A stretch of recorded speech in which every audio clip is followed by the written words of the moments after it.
പശ്ചിമേഷ്യയിൽ ഇസ്രയേലും അമേരിക്കയും ചേർന്ന് ഇറാനെതിരായി നടത്തുന്ന സൈനിക നടപടികളും അതിനെ തുടർന്നുണ്ടായ കടുത്ത വ്യോമാക്രമണങ്ങളും പശ്ചിമേഷ്യയെ വൻ യുദ്ധഭീതിയിൽ നിർത്തുമ്പോഴാണ് ലോക ശ്രദ്ധ തിരിക്കുന്ന പുതിയൊരു ഭൗമ രാഷ്ട്രീയ വിപ്ലവത്തിന് സൗദി അറേബ്യ വേദിയാകുന്നത്. അമേരിക്ക എന്ന ഒറ്റ സുരക്ഷാ കവചത്തെ മാത്രം ആശ്രയിച്ചു നിൽക്കുന്നത് തങ്ങളുടെ നിലനിൽപ്പിന് അപകടമാണെന്ന തിരിച്ചറിവിൽ നിന്നാണ് പുതിയൊരു സഖ്യം രൂപപ്പെടുന്നത്. സൗദി അറേബ്യയും തുർക്കിയും പാകിസ്ഥാനും ചേർന്ന് സംയുക്ത പ്രതിരോധ കരാറിൽ ഒപ്പുവെക്കുന്നതായി ജിദ്ദയിൽ നിന്നും വാർത്തകൾ പുറത്തു വരുമ്പോൾ അത് കേവലം ഒരു താൽക്കാലിക സൈനിക നീക്കം മാത്രമല്ല, മറിച്ച് പശ്ചിമേഷ്യയിലെയും തെക്കേ ഏഷ്യയിലെയും സുരക്ഷാ സമവാക്യങ്ങളെ പാടെ തിരുത്തിയെഴുതുന്ന തന്ത്രപ്രധാനമായ ഒരു വഴിത്തിരിവാണ്. സൗദി കിരീടാവകാശിയും പ്രധാനമന്ത്രിയുമായ മുഹമ്മദ് ബിൻ സൽമാൻ, തുർക്കി പ്രസിഡന്റ് റജബ് തയ്യിബ് ഉർദോഗൻ, പാകിസ്ഥാൻ പ്രധാനമന്ത്രി ഷഹ്ബാസ് ഷരീഫ് എന്നിവരടങ്ങുന്ന ഉന്നതതല സംഘം ജിദ്ദയിൽ വെച്ച് നടക്കുന്ന ചരിത്രപരമായ ചടങ്ങിലാണ് ഈ സംയുക്ത കരാറിലേക്ക് കടക്കുന്നത്. ഈ നീക്കം പെട്ടെന്നൊരു ദിവസമെടുത്ത തീരുമാനമല്ലെന്ന് സൗദി സർക്കാരുമായി ബന്ധപ്പെട്ട കേന്ദ്രങ്ങൾ വ്യക്തമാക്കുന്നുണ്ട്. വർഷങ്ങളായി അണിയറയിൽ നടന്നു വന്നിരുന്ന ചർച്ചകൾക്കാണ് ഇപ്പോഴത്തെ സംഘർഷാവസ്ഥ വേഗത കൂട്ടിയിരിക്കുന്നത്. 2025 സെപ്റ്റംബറിൽ സൗദി അറേബ്യയും ആണവശക്തിയായ പാകിസ്ഥാനും തമ്മിൽ ഒപ്പുവെച്ച തന്ത്രപ്രധാനമായ പരസ്പര പ്രതിരോധ കരാറിന്റെ തുടർച്ചയും വിപുലീകരണവുമാണ് നിലവിലെ ത്രിരാഷ്ട്ര കരാർ. പാകിസ്ഥാൻ സൈനിക മേധാവി ജനറൽ അസീം മുനീറും പ്രധാനമന്ത്രി ഷഹ്ബാസ് ഷരീഫും മുൻകൂട്ടി തന്നെ ജിദ്ദയിൽ എത്തിയതും തുർക്കി പ്രസിഡന്റ് ഉർദോഗൻ ചർച്ചകൾക്കായി സൗദിയിൽ നേരിട്ടെത്തിയതും ഈ കരാറിന്റെ പ്രാധാന്യത്തെ എടുത്തു കാണിക്കുന്നുണ്ട്. മേഖലയിലെ പ്രധാനപ്പെട്ട 3 ഇസ്ലാമിക രാഷ്ട്രങ്ങൾ ഒരൊറ്റ പ്രതിരോധ കുടക്കീഴിൽ അണിനിരക്കുമ്പോൾ പശ്ചിമേഷ്യയിൽ സുരക്ഷയിൽ പാശ്ചാത്യ ശക്തികൾക്കുണ്ടായിരുന്ന ഏകപക്ഷീയമായ ആധിപത്യമാണ് ചോദ്യം ചെയ്യപ്പെടുന്നത്. ഈ ത്രിരാഷ്ട്ര സഖ്യത്തിന്റെ ഘടന പരിശോധിക്കുമ്പോൾ ഓരോ രാജ്യവും പരസ്പരം പൂരിപ്പിക്കുന്ന വലിയ സൈനിക സാമ്പത്തിക കരുത്തുകളാണ് പങ്കുവെക്കുന്നതെന്ന് നമുക്ക് കാണാം. ലോകത്തെ ഏറ്റവും വലിയ സാമ്പത്തിക പ്രതിരോധ ശേഷിയും ഊർജ്ജ സമ്പത്തുമുള്ള സൗദി അറേബ്യയ്ക്ക് ആവശ്യമായത് സ്വന്തം അതിർത്തികൾ സുരക്ഷിതമാക്കാനുള്ള ഉറപ്പുള്ള സൈനിക പിന്തുണയാണ്. അതേസമയം ദശാബ്ദങ്ങളായി യുദ്ധപരിചയവും വൻ വ്യോമ കരസേനാ ബലവും അതിനൊക്കെ അപ്പുറം ആണവായുധ ശേഖരവുമുള്ള രാജ്യമാണ് പാകിസ്ഥാൻ. നേരത്തെ തന്നെ സൗദിയുമായി ഒപ്പുവെച്ച കരാറുകൾ പ്രകാരം തങ്ങളുടെ സൈനികരെ സൗദി അതിർത്തികളുടെ സുരക്ഷയ്ക്കായി നിയോഗിച്ച പാരമ്പര്യം പാകിസ്ഥാനുണ്ട്. തങ്ങളുടെ ഭൂമിശാസ്ത്രപരമായ തന്ത്രപ്രധാന സ്ഥാനവും സൈനിക ശേഷിയും ഉപയോഗിച്ച് വിദേശ സാമ്പത്തിക നിക്ഷേപങ്ങൾ ആകർഷിക്കാൻ പാകിസ്ഥാന് ഈ സഖ്യം വഴിയൊരുക്കുന്നുണ്ട്.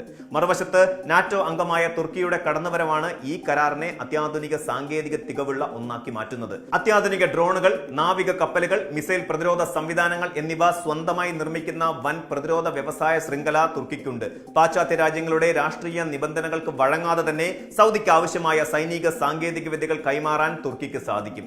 ആധുനിക യുദ്ധങ്ങളിൽ നിർണായകമാകുന്ന തുർക്കിയുടെ പ്രതിരോധ സാങ്കേതിക വിദ്യയും പാകിസ്ഥാന്റെ വൻ സൈനിക ബലവും ആണവ തടസ്സ ശേഷിയും സൗദിയുടെ അളവറ്റ സാമ്പത്തിക സ്രോതസ്സും ഒന്നിക്കുമ്പോൾ രൂപപ്പെടുന്നത് ഒരു പ്രാദേശിക മഹാശക്തി സഖ്യമാണ്. പശ്ചിമേഷ്യയിലെയും തെക്കേ ഏഷ്യയിലെയും സുരക്ഷ സ്വയം നിയന്ത്രിക്കാൻ പ്രാപ്തിയുള്ള ഒരു സഖ്യമായി ഇത് മാറുമെന്ന കാര്യത്തിൽ സംശയമില്ല.